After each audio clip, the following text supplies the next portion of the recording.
Alright, so this thing has ticked since the very first time that I started it up, which is why I bought the lost motions to begin with. I don't know for sure that this is what the problem is, but it's not going to hurt to change them out. I'm going to kind of try to blast through it, get it done as fast as possible. I'm not going to go step by step or nothing. I'm sure everybody has a pretty good idea how to change out these lost motions. I'm going to pull this exhaust manifold off and rewrap it. It's been falling off and I slowly just been cutting it off as needed. I climbed under the car to cut the exhaust off because I wanted to get rid of that, all that extra pipe that was running to the back. So now the exhaust is just dumped out the passenger side right here. I realized it whenever I was under there how bad it was falling off, so I figured it's probably a good time to rewrap it.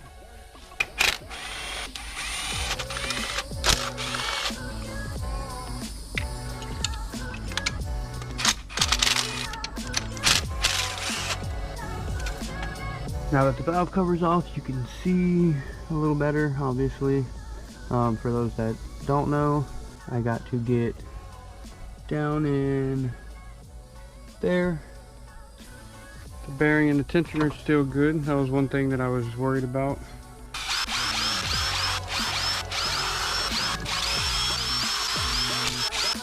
So here's the stock LMA, and here's the aftermarket one. You can see the height difference. That height difference is only made up because they stretched out the bottom coil. I assume it's gonna obviously change the spring rate.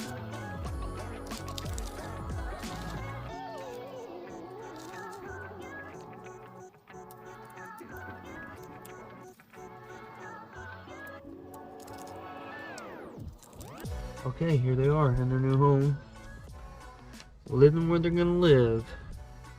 The compression rate of this spring is significantly higher. That extra coil being stretched out makes a big difference. Gotta change out this gauge too, as you can see. Stuck on 45. I don't know why. Unless somehow it actually still has 45 PSI, which I highly doubt.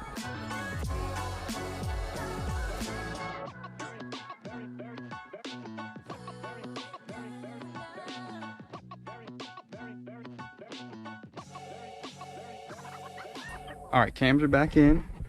Everything's torqued back down. Good to go there. Got to put the front manual tensioner on. I got the old school way of doing it, h23 tensioner down here. And then I'll slap this one on and get it tensioned right. And I should be able to pretty much just start, you know, putting it back to, you know, closing it back up and put the distributor on. Alright, I'm going to spin it over a couple times just to make sure everything is still good to go.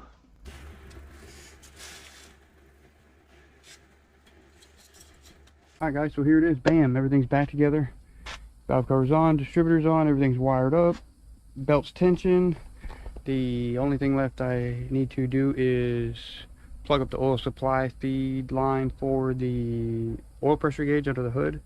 I stole it so I could put it on the fuel rail, since that one was all jacked up. So until I get a new oil pressure gauge, I'll have to just plug that off.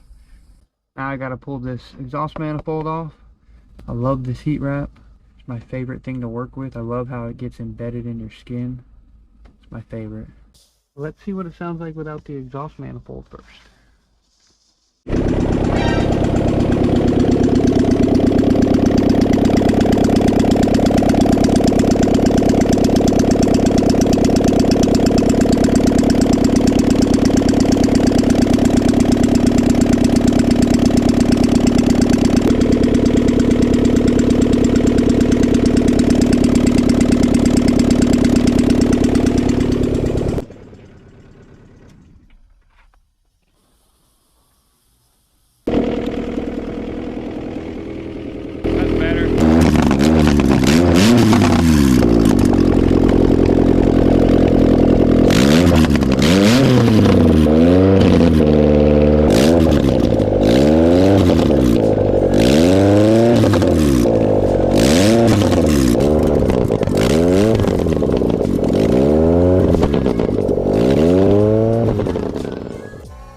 Alright, and we're back just in time because, of course, as soon as I get here, it starts raining. I don't know if you can see that. It starts raining, as it does all the time here at this time of year in Florida. But car ran super awesome. I ran it right there without nitrous. I need to go over the tune a little bit and try to get it a little bit better. I've been ripping it just as it is, and it doesn't run lean, but need to get it to the dyno and have somebody with a dyno for one, and also with more skill than me to properly do what it needs done. I'm actually kind of glad I didn't, because I'm not using the fuel solenoid anymore. I'm just using the injectors, and it did go lean a couple times whenever I was high in the RPM, so if I would have sprayed, it would have been obviously leaner. But I think I'm rambling. Anyway, car's good to go.